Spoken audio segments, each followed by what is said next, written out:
Students welcome to my YouTube channel. ये question pair of linear equation से है।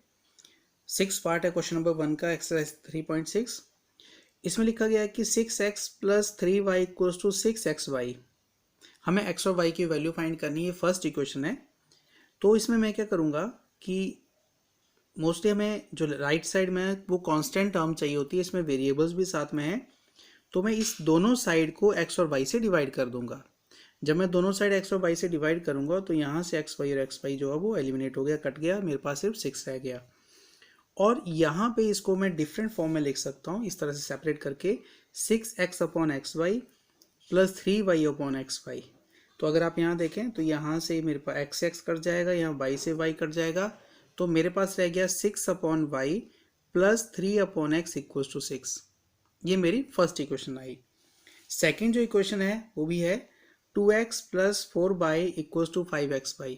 इसमें भी दोबारा मैंने इस x y को एलिमिनेट करने के लिए दोनों तरफ x और y से डिवाइड कर दिया।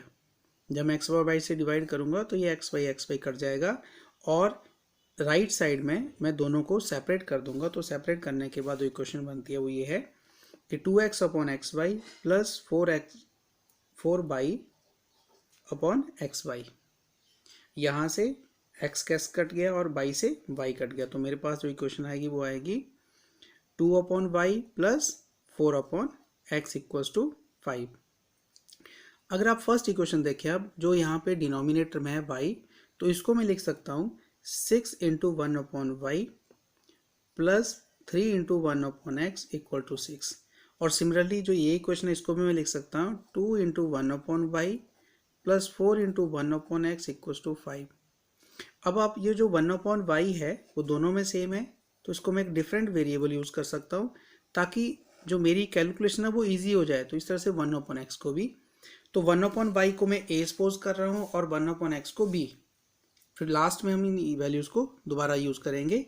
तो जो फर्स्ट इक्वेशन बन जाएगी 6a + 3b = 6 और यहाँ बन जाएगा 2a + 4b = 5। तो ये मेरी दो इक्वेशंस बनेगी, 6a + 3b = 6 and 2a + 4b = 5।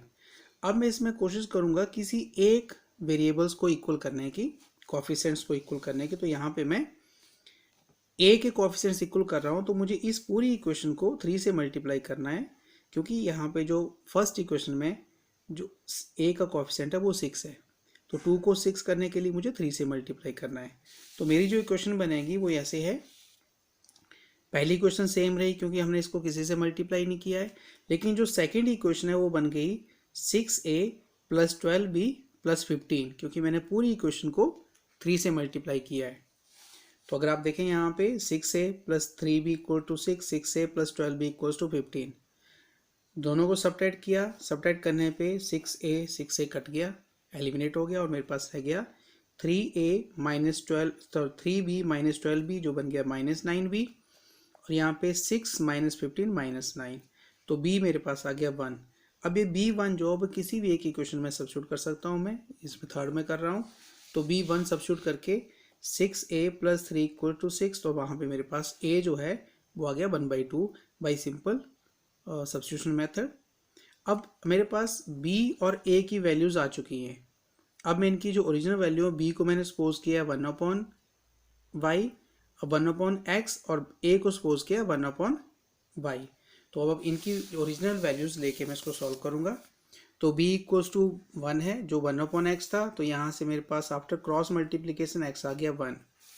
a 1/2 जो मैंने उसको y सपोज किया, 1/y सपोज किया था, तो 1/y = 1/2। क्रॉस मल्टीप्लाई कर लीजिए या सीधा कह दिए कि न्यूमिनेटर सेम, तो डिनोमिनेटर भी इक्वल होंगे।